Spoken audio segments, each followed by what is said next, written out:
Good morning friends. मैं doctor V K Mishra from gastro liver hospital Swaroop Nagar Kanpur. At the outset a request, ये scientific channel है, एक scientific deliberation है। मैं आपसे रिक्वेस्ट करूंगा इस चैनल को सब्सक्राइब करें और इस वीडियो को शेयर करें। आज मैं बात करूंगा उन 5 सप्लीमेंट्स के बारे में जो वास्तव में आपको ब्रेन फॉग से छुटकारा दिला सकते हैं। जो ब्रेन फॉग है इस बहुत इंपॉर्टेंट एंटिटी है जिसे हमें समझने की जरूरत है। नाउ अगर हम ध्यान से देखें तो जो आज की दुनिया है उसमें distraction and anxiety, these are 2 important factor जो सबसे ज्यादा आपको अफेक्ट करते हैं। आप डिस्ट्रैक्टेड रहते हैं एंड क्रिपलिंग एंजाइटी है जो आपकी क्वालिटी ऑफ लाइफ है उसको खराब करती है। इसके चलते आप कई बार अपने आप को ओवरवेल्म महसूस भी करते हैं। आपने मार्क किया होगा कि कभी कभी ऐसा हो जाता है, कुछ कुछ दिन ऐसे होते हैं जब आप अपने आप को कंफ्यूज्ड महसूस करते हैं। ऐसा लगता है कि आपको कंसंट्रेशन में प्रॉब्लम हो रही है एंड आप कंसंट्रेट नहीं कर पा रहे हैं। आप देखते हैं कि आप काम करते हैं तो छोटे छोटे सिली मिस्टेक्स करते हैं एंड इसके चलते आपकी प्रोडक्टिविटी एंड आपका परफॉर्मेंस दोनों नीचे की तरफ जाते हैं। तो ये बीच बीच में इस तरह की समय आता है, टाइम आता है, दिन आते हैं जब इन चीजों से आप सफर करते हैं।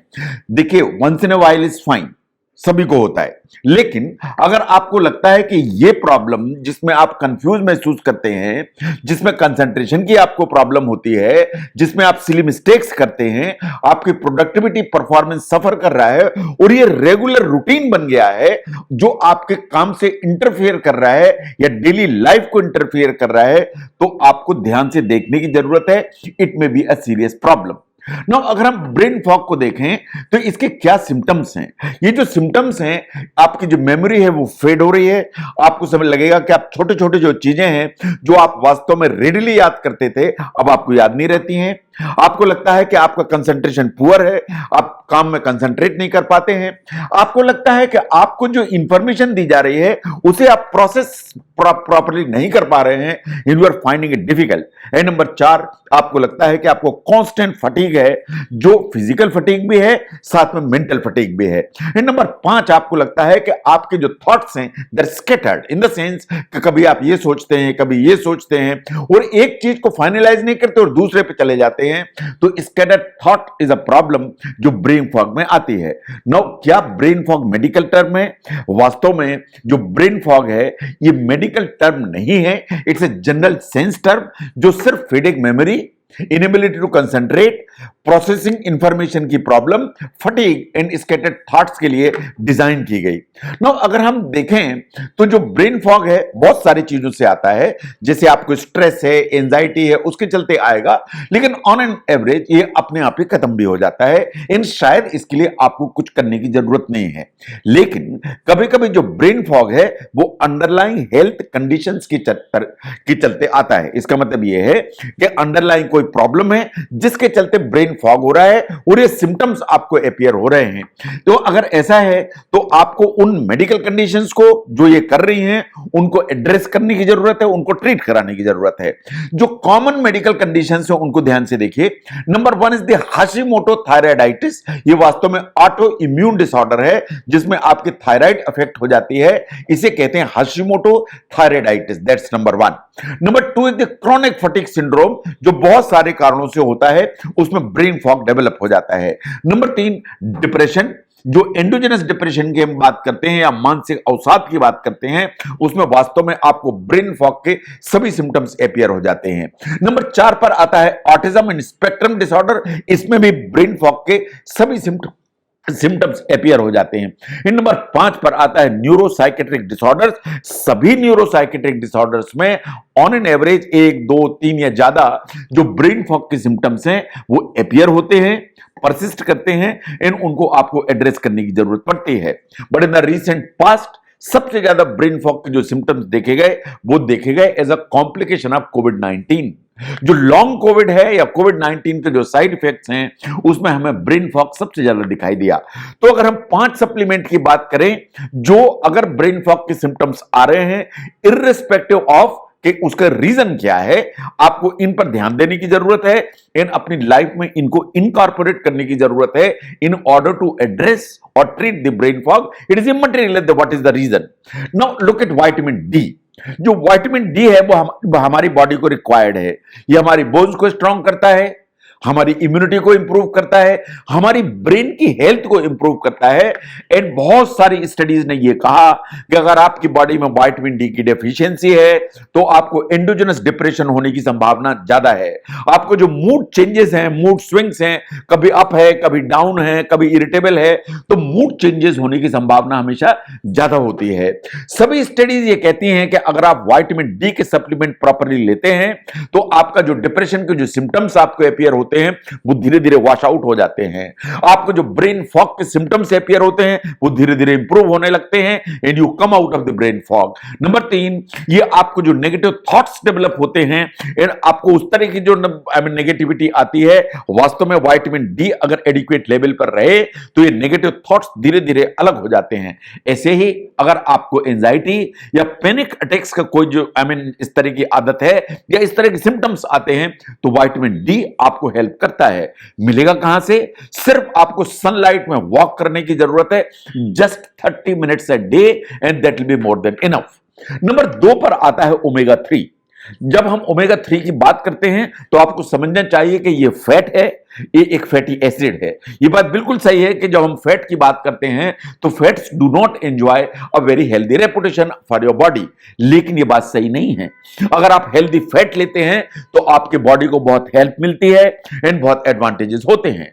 अगर आप हेल्दी फैट लेते हैं तो आपका जो कंसंट्रेशन स्पैन है वो वास्तव में बढ़ता है, कंसंट्रेशन आपका बेटर होता है। आपका जो मूड है जो नीचे की तरफ है वो ऊपर की तरफ जाता है, मूड आपका अप होता है। नंबर 3, आपकी जो मेमोरी है, मेमोरी को इंप्रूव करने की ताकत रखते हैं हेल्दी फैट्स, इसलिए healthy fats are important. And ये बात सही है कि अगर आप हेल्दी फैट लेते हैं तो ये मोटापे को बढ़ाते नहीं हैं, वास्तव में आपके मोटापे को कम करके रखते हैं।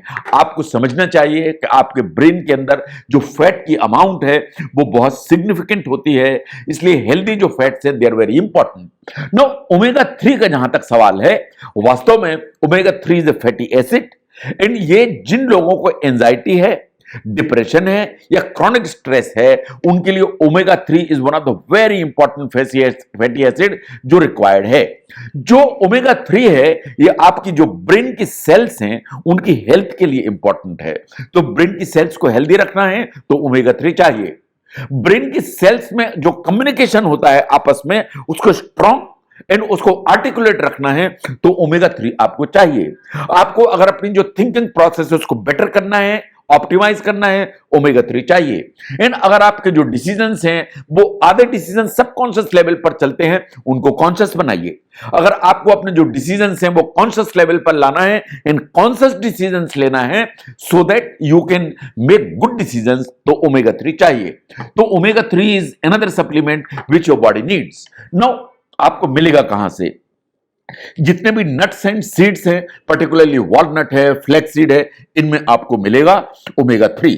अगर आप फिश लेते हैं, पर्टिकुलरली सैल्मन, तो आपको ओमेगा 3 मिलेगा।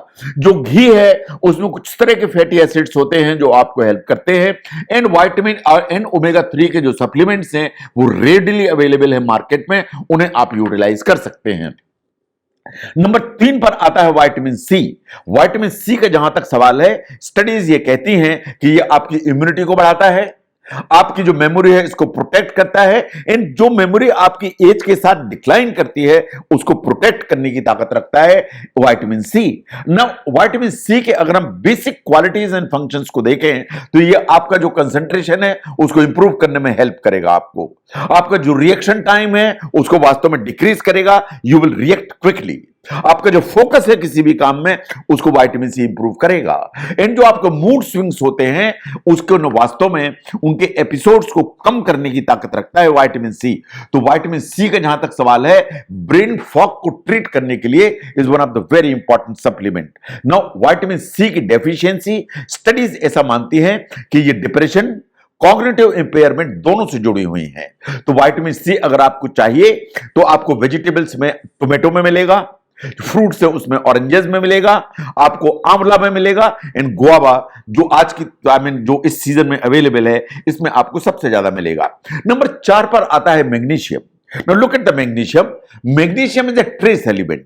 आपकी बॉडी को बहुत थोड़ी अमाउंट में चाहिए, लेकिन ये जो थोड़ी सी अमाउंट है ये भी बहुत इंपॉर्टेंट रोल्स प्ले करती है आपकी बॉडी में। आपकी बॉडी को मेंटली फिट रखना है, फिजिकली फिट रखना है तो मैग्नीशियम चाहिए। जो मैग्नीशियम है वो बहुत सारे काम करता है। ये हमारी जो बॉडी है इसके अंदर बहुत सारे एंजाइम्स को एक्टिवेट करता है। ये रिस्पॉन्सिबल होता है कि आप जो भी खाना खाते हैं उसको एनर्जी में कन्वर्ट करने के लिए मैग्नीशियम इज इंपॉर्टेंट। हमारी जो नर्व्स हैं उनको हेल्दी रखने के लिए मैग्नीशियम इज इंपॉर्टेंट। आपका जो ब्लड प्रेशर है उसको ऑप्टिमाइज करना है, ठीक रखना है, बैलेंस्ड, उसके लिए मैग्नीशियम इज इंपॉर्टेंट। नाउ अगर मैग्नीशियम आपके बॉडी में डेफिशिएंट है तो आपको ब्रेन फॉग जैसे सिम्टम्स जरूर आएंगे। आपका जो कंसंट्रेशन लेवल है वो नीचे की तरफ जरूर जाएगा। आपको जो एंजाइटी एंड क्रॉनिक स्ट्रेस के जो फ्रीक्वेंट एपिसोड्स हैं वो जरूर आएंगे। तो इसलिए मैग्नीशियम को ऑप्टिमाइज करके रखिए। अगर ऐसा है तो उसके सोर्सेज को ध्यान से देखिए। जो ग्रीन वेजिटेबल्स जितने हैं, चाहे वो पालक हो, मेथी हो, बथुआ हो, whatever is the green vegetable available, वो आपको हेल्प करेगा। जितने भी नट्स एंड सीड्स होते हैं उनमें अच्छी मात्रा में मैग्नीशियम होता है। जो बीन्स होती हैं, चाहे वो राजमा हो, ब्लैक बीन हो, लोबिया हो या ग्रीन बीन्स हो, उनमें अच्छी मात्रा में मैग्नीशियम होता है। एंड फॉर दैट मैटर जितने भी होल ग्रेन्स हम यूज करते हैं उनमें मैग्नीशियम अच्छी मात्रा में होता है। And the last is the vitamin E.